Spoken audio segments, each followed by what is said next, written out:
Wacan daawadayaal waxaad ku soo dhawaataan barnaamijka diiradda dunida oo aad alaaba ka daawataan shaashada TV-ga caalamiga ee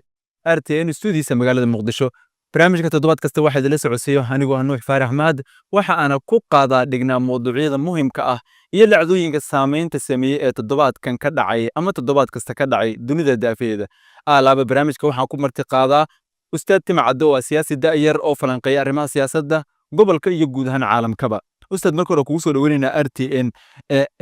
dhacdooyinkii u dambeeyay ee dagaalka Gaza maxaan kala soconnaa runtii nuuq waa mahadsan tahay weli waxaa socda duulaanka Israel ay ku qaatay Gaza oo hadda dhimashadu waxay maraysaa 43,997 qof ayaa waa 44,000 ayay qarka ka tahay marka ayadana duulaanka sidoo kale Lubnaan waa ka socdaa Israel weli duulaankii wadaa marka dagaalku weli waa socdaa wada hadalladina waxdu qabtaa in albaabadoodu soo xirmayaan oo Israel aysan hadda rabin in wada hadal la galo marka xaaladdu waxa way baraga dhexe toddobaadkan waxaa bambaanooyin lagu weeraray hal sano iyo dhowr bilood kadib inta uu dagaalka marin ka socdo guriga Netanyahu maxay ka dhigan tahay ka Xamaas ahaan iyo markii la sameeyo taxliilin askari ahaan ah in dagaal hal sano socday oo koox yar la dagaalayay gurigii madaxweynaha la weeraray runtii waa mahadsan tahay intuu weerarku socday waa weerarkii labaad weerarkii hore isla bishii Oktoobar ayuu ahaa isla sanadkan markii diyaarada drones ah oo saddex ah oo la sheegay inay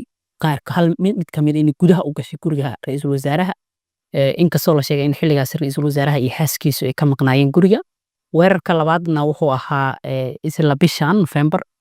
asbuucii hore weerarkaasi waxaa loo adeegsaday bambaanooyin oo sida booliiska Israel ay sheegeen bambaanooyinkaas waxaa lagu dhuftay beerta madaba qasriga wuxuu ku yaala magaalada leeyahay Kaysar ama Kaysar waxay ku taalaa waqooyiga Israel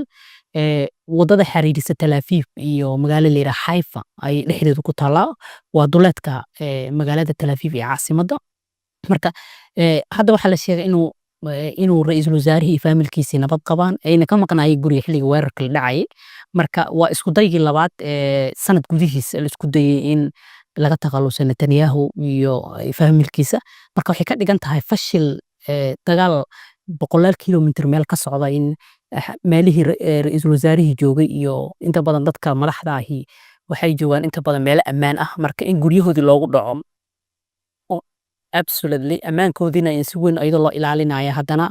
in loo dhaco runtii waa fashil siyaasadeed ee hay'adaha mukhaabaraadka Israel iyo waxa ay ku faanaan oo ah inay dagaalada dibadda cadawga kula tiraraan marka cadawga dibadda laga raadinayo gudaha Israel ayuu hadda qalaanqal ka wadaa waxaan ognahay sirdoonka Israel qaybta Mossad la dhaho dibadda ka howlgasho kuwana Shabaag la gudaha ka howlgala taasi maxay uga dhigan tahay Shabaag ama sirdoon ama dawlad dunida dhan ay garab taagan tahay sirdoonkoodii in guriga madaxweynahooda la weeraray runtii Israel sirdoonkoodu kaliya ay kama shaqeeyaan ilaa 5 sirdoon oo wadamada Ingiriiska Mareykanka Faransiiska wixii reer galbeed oo dhan ayaa xogaha sirdoon markii wax jiraan oo kala isku dusiya marka intaasoo sirdoon oo tiknoolajiyad casri isticmaalaya inay fahmi waayaan weeraradaas runtii waa fashil waxaan uga dhigan tahay in shaqadooda yani ay qaba waayeen marka muhiim waxay tahay in dib u eegis lagu sameeyo amaanka ra'iisul wasaaraha sigan marka dambe inuu ku baxayo badanta waxaad tilmaantay in ay soo xirmeen wada hadaladii albaabada iskugu soo laameen maxaan kala soconnaa wada hadallada ay halkay marayaan runtii Qatar ayaa ahayd garwadeenka ugu weyn ama geed fariisiga kooxda Xamaas oo inta badan adduunyada kula macaamilayay runtii niil jab ayay dawladda Qatar ka qaaday Israel ayaa kow ka ah wadamada aan rabin inay xabadda la joojiyo Gaza oo ay rabto inay soo afjarto lana tirtiro Xamaas iyo ururada bariga dhexe ee lagula dagaalamayo bishii Oktoobar ay isku dayday inay wada hadal isku keento laakiin way suurtagal weysay bisha November ay ku dhawaaqday inay gibi ahaan baxkisay wada hadalladii ay u kala dab qaadaysay Israel iyo Xamaas iyo Hezbollah iyo Lubnaan marka wada hadal ma jiro hadda si wanaagsan qaraar shalay ka soo baxay golaha ammaanka qaramada midoobay oo dabcan qabyo ahaa inta aysan ansixinin xubnaha golaha ammaanka Mareykanka codka veto ku diiday dabcan Mareykankana hadda madaxweyne cusub oo dooran jiro oo Trump la yiraahdo oo isleenahay Israel xiriir aad u ballaaran uu la leeyahay Mareykanka asagu wixii hore uu waday oo waantaha ama xabad joojinta uu doonayo in Gaza laga sameeyo maxay ka dhigan tahay iyo diidmadan codka veto uu ku ansixinayo in la diidan dagaalka la joojiyo runtii Mareykanka waxaad u qabtaa laba qof inuu kala yahay marna wada hadal uu rabaa marna qaybta kale hubabka iyo waxa bamboonooyinka lagu garaacayo Gaza dhanka kale uu ka dhiibaya marka laba Mareykan jira Mareykan kaamirooyinka ka soo muuqda oo raba wada hadal iyo kaamiro iyo wajiga saxda ah ee Mareykanka oo ah wajiga dagaalka marka waxaad u qabtaa inaysan Mareykanku markaste cunaqabateen veto powerka sababta uu isticmaalayo waxa waaye inaan ba laga hadlin ba arinta Gaza oo ashun ku adimi wax la dhaho Soomaalidu in laga dhigo oo laga dhigo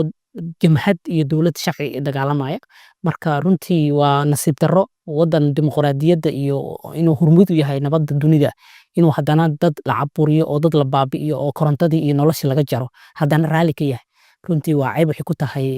jaadarka qaramada midoobay iyo hay'adaha xuquuqda iyo waxay dadka dunida kale u sheegaan aad iyo aad dabcan waxaan ognahay Mareykankuna in uu aaminsan yahay in Xamaas ay tahay urur argagixiso xafiiska Xamaas